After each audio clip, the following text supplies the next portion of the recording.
Aliansi BEM seluruh Indonesia dan Gerakan Selamatkan KPK menyurati Presiden RI Joko Widodo agar mengangkat puluhan pegawai KPK yang tak lolos tes wawasan kebangsaan menjadi aparatur sipil negara.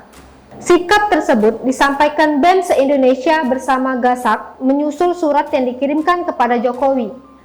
Mereka bahkan mengultimatum akan melakukan aksi turun ke jalan bila Jokowi tidak mengangkat novel CS menjadi ASN dalam waktu 3 kali 24 jam.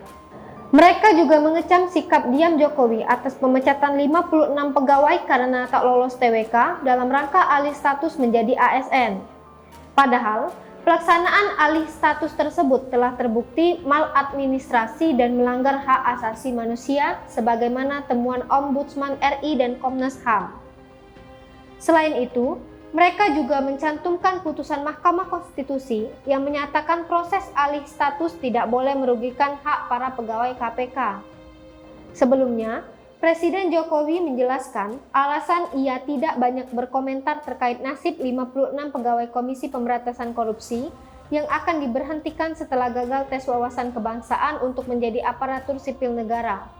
Menurut Jokowi, ia tidak banyak menjawab desakan publik untuk turun tangan terkait hal ini karena menghormati proses yang masih berjalan di Mahkamah Agung dan Mahkamah Konstitusi.